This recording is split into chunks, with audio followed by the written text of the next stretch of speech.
Jangan lupa like, subscribe, comment, and share. Bismillahirrahmanirrahim. Assalamualaikum warahmatullahi wabarakatuh. Pertama-tama marilah kita panjatkan puji syukur kita kehadirat Allah Subhanahu wa taala, yang mana pada kesempatan ini kita masih diberi berbagai kenikmatan. Dua di antaranya itu adalah nikmat sehat dan panjang umur, sehingga kita bisa bertemu kembali dalam pembelajaran jarak jauh.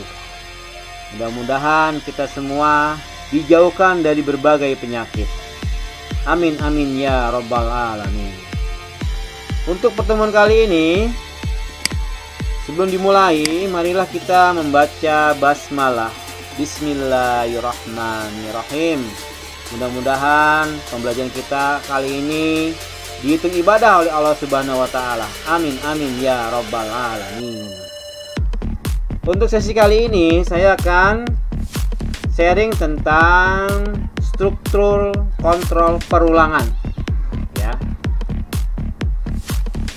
Materi minggu kemarin kita sudah lewati tentang struktur yang lainnya. Sekarang kita struktur perulangan. Oke. Yang pertama, sebelum masuk ke dalam pemrograman, kita harus tahu konsep perulangan itu apa, ya. Di dalam algoritma, pengulangan atau looping dapat dilakukan berulang kali sampai kondisi yang telah ditetapkan untuk menghentikan perulangan terpenuhi. Jadi maksudnya, apabila belum ketemu titik berhenti, maka dia akan berulang terus sampai yang diinginkan oleh si pemrograman tersebut. Kemudian, struktur perulangan secara umum terdiri dari dua bagian. Yang pertama, kondisi perulangan, yaitu ekspresi boolean yang harus dipenuhi untuk melaksanakan pengulangan. Yang kedua, badan atau body perulangan, yaitu bagian algoritma yang diulang. Nah, di samping kedua struktur di atas, perulangan biasanya disertai dengan bagian. Pertama, bagian inisialisasi, yaitu aksi yang dilakukan sebelum perulangan dilakukan pertama kali. Kedua, terminasi, yaitu aksi yang dilakukan setelah perulangan dilakukan. Jadi perulangan ada yang di depan, ada yang di belakang, tergantung dari jenis perulangan itu sendiri. Oke, selanjutnya contoh perulangan. Contohnya, SMK Negeri 2 Jakarta menetapkan nilai ketuntasan untuk mata pelajaran pemrograman dasar adalah 80. Selama siswa belum mencapai nilai minimal 80, maka harus mengikuti remedial. Itu yang nyatanya, ya. Jadi kalau kalian ulangan dengan saya nilainya di bawah 80, itu harus remedial terus, remedial sampai ketemu 80 baru stop ataupun out. Nah, dalam kasus ini kondisi yang menjadi acuan perulangan adalah nilai minimal 80. Sedangkan badan perulangan adalah mengikuti remedial. Ya, ini jelas. Kondisi yang mana, kemudian badan perulangan yang mana. Selanjutnya, pada proses pemanasan sebelum pelajaran pendidikan jasmani, siswa harus berlari mengitari lapangan sebanyak 5 kali. Setelah siswa mengitari lapangan, maka pelajaran dimulai. Ini juga contoh perulangan. Jadi, siswa itu sebelum mengikuti pelajaran pendidikan jasmani harus lari mengitari lapangan sebanyak 5 kali. Kalau belum 5 kali, terus dia. Kalau sudah 5 kali, baru berhenti. Kira-kira seperti itu keterangannya. Lebih jelasnya lagi, dalam kasus ini, kondisi yang menjadi acuan perulangan adalah jumlah mengitari lapangan 5 kali. sedangkan badan perulangan adalah berlari mengitari lapangan. Ya, cukup jelas ya. Oke, selanjutnya perintah dasar perulangan. Perulangan itu ada 3. Ada while loop, ada do while loop, ada for loop. Masing-masing ini mempunyai sintak yang berbeda-beda. Oke, kita mulai dengan yang pertama, yang mengenai tentang perulangan dengan while loop. Kenapa bisa ada perulangan dengan while loop? Seperti ini. Perulangan dengan while loop dimulai dengan menguji kondisi perulangan apakah benar atau tidak. Ya, jadi ada 2 kondisi, benar atau tidak. Kalau benar dia ngapain, kalau tidak dia ngapain. Ulangannya seperti itu. Lebih lanjut lagi keterangannya. Jika benar, bodi perulangan yang terdiri dari sebuah blok statement akan dijalankan dan program akan kembali lagi menguji kondisi perulangan apakah benar atau tidak. Demikianlah seterusnya sampai kondisi perulangan bernilai salah. Jadi dengan perulangan dengan while loop ini harus kondisinya bernilai salah. Ya. Jangan sampai salah, harus kondisinya bernilai salah. Nah, selanjutnya. Apabila kondisi perulangan bernilai salah, maka bodi pemrograman akan dilewati dan kondisi perulangan tidak akan diuji lagi. Dengan kata lain, perintah pada blok statement akan terus dijalankan selama kondisi bernilai benar atau true. Jadi kalau benar terus muter sampai salah baru dia berhenti. Itu dengan perulangan dengan while loop. Lebih jelasnya ke notasi flowchart dan pseudocodes-nya ya. Nah, flowchart-nya seperti ini. Di sini ada jika kondisi benar, true, dia ke bawah langsung. Jika kondisi salah, dia akan kembali ke terus. Kalau true baru dia langsung kemari. Ya. Kalau istilahnya ini tidak, ini yes. Tidak, dia akan kemari. Kalau yes, dia akan mau diulangi terus. Kondisi benar, ngulang lagi sampai kondisi salah, baru dia ke terakhir end. Nah, itu flowchart-nya. Kalau pseudocodes-nya seperti ini. While dalam penuh kondisi, buka kurung kelawal, bodi perulangan, titik koma, tutup kurung kelawal. Kira-kira flowchart dan pseudocodes seperti ini. Dasarnya ya. Kalian harus pahami flowchart seperti ini, pseudocodes seperti ini. Lebih jelasnya flowchart while dalam suatu kasus bisa seperti ini. Start ya, i sama dengan 0. Jika i lebih kecil dari 10, jika tidak dia n. Jika iya, print i, terus print i plus next, terus seperti itu, ngeprint lagi sampai bernilai 10, baru dia benar. Sampai di bawah 10 nih baru dia kemarin tidak n.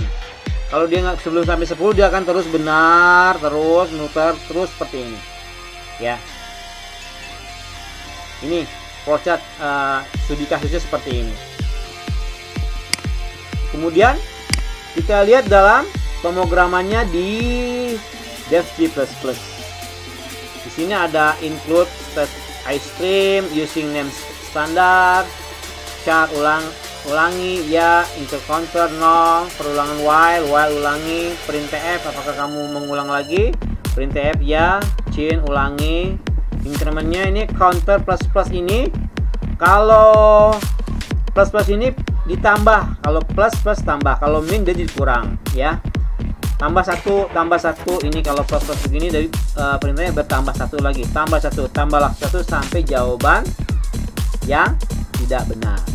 Kemudian printf ulang seperti ini, kamu ulang sebanyak n berapa kali counter. Ini saya sengaja bikin pakai printf, kalian berubah dengan code dan chin ya, chin berubah dengan cord dengan chin yang kita pelajari selama ini. Nah, kalau kita running hasilnya seperti ini. Apakah kamu mau mengulang? Jawabannya ya. Terus, apakah kamu mau mengulang lagi? Jawabannya ya. Apakah kamu mau mengulang lagi? Jika tidak, ulangan selesai. Selama kamu jawab ya, dia terus akan mengulangi terus. Kalau dia tidak, baru dia akan selesai. Kira-kira itu dalam while, pengulangan dalam while loop. Oke. Selanjutnya, perulangan dengan do while loop. Tadi dengan while loop, sekarang dengan do while loop. Perulangan dengan do while loop hampir sama dengan while loop. Perbedaannya adalah perintah menjalankan body program terlebih dahulu, baru kemudian menguji kondisi yang diberikan. Ya, itu perbedaannya. Dengan demikian, perintah ini pasti menjalankan body perulangan minimal 1 kali meskipun kondisi perulangan tidak terpenuhi. Jadi program dulu dilalui, baru statement itu.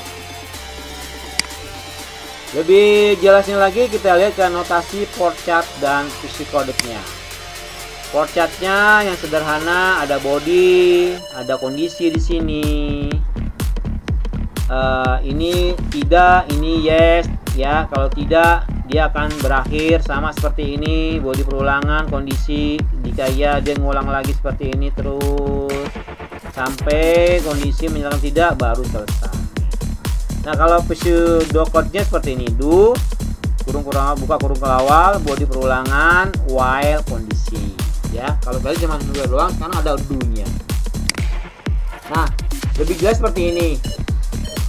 Ada start, i sama dengan 0, next, i, print, i, ngapain lagi, i plus plus, i lebih kecil 10, jika ya, ngulang lagi, jika tidak, n. Sama ini, i plus plus, apakah harus i sama dengan 0 Pak? Enggak, ini bisa j, bisa a, terserah kalian ya, boleh, apa aja terserah sini, i boleh. Yang penting statement ini, i atau j sama dengan 0 boleh. Nggak harus i ya, boleh bebas. Jadi kalau sini i harus juga i, harus i, dan juga harus i, harus semuanya benar. Nah, kalau dia sudah tidak, baru n, sama kayak seperti tadi. Sekarang kita mencoba ke dalam pemrogramannya seperti ini. Sama, ini saya buat dengan printf, nanti kalian rubah dengan cord dan chin ya. Include-nya seperti ini, car ulang, do, jauh dengan do, print, tf, apakah kamu mengerjakan, print tf, ya, chin, ulangi, increment, counter plus plus, ulangi. Nah, ini counter plus plus berarti ditambah, tambah 1, tambah 1, tambah 1, print tf, ulangan. Kalau kita run, hasilnya seperti ini. Apakah kamu mengulangi? Jawabnya, jika tidak, sudah cukup sekali. Ulangan selesai. Kalau dia jawab ya, dia akan terus mengulang seperti yang while ya.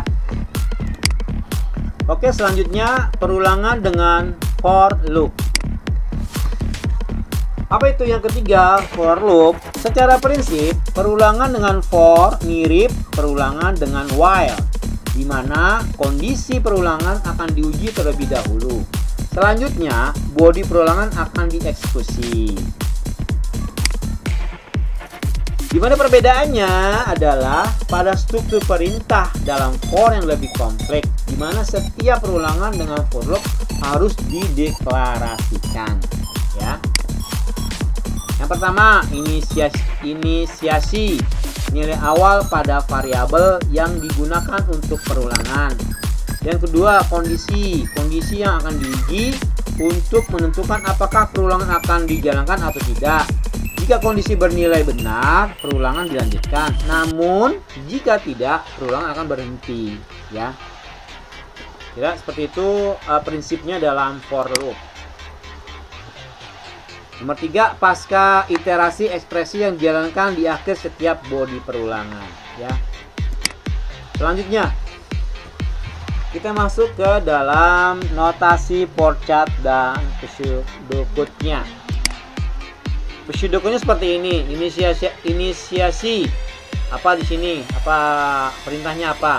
Jika yes, jika tidak, jika yes dia ke bawah, jika tidak dia akan akhiri. Jika yes dia body iterasi. Terus seperti ini. Ya.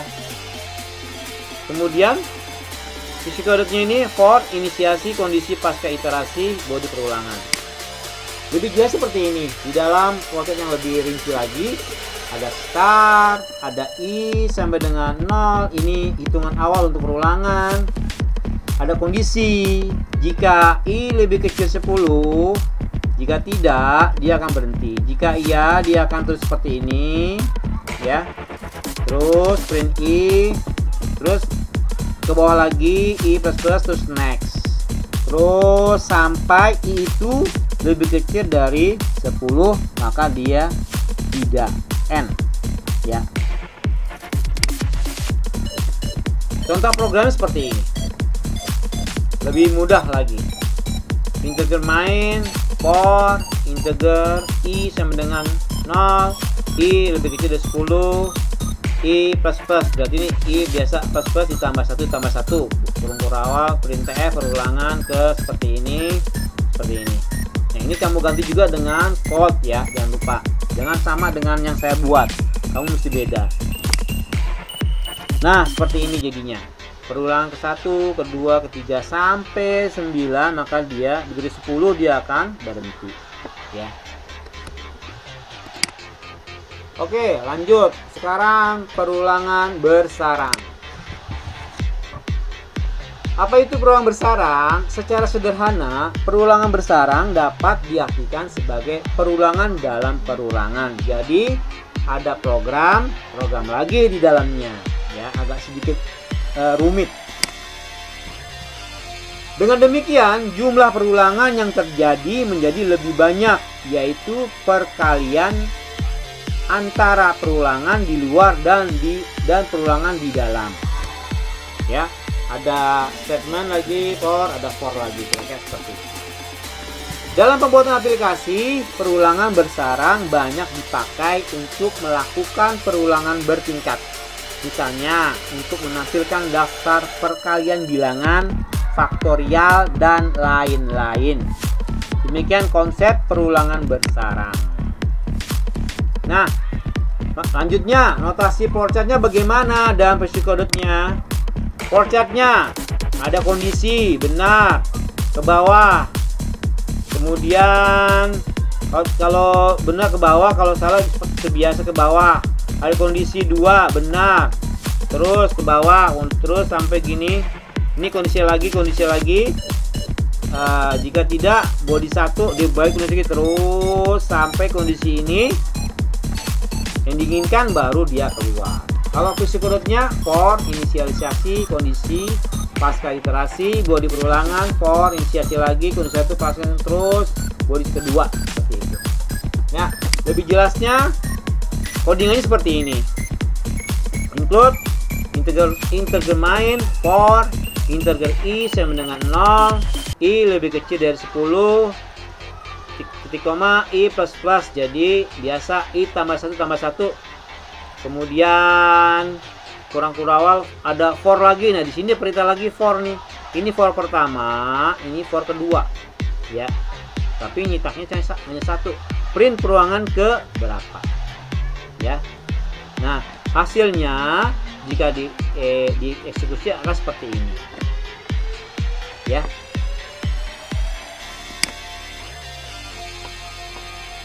Oke, demikianlah pertemuan kali ini. Mudah-mudahan bermanfaat buat kalian.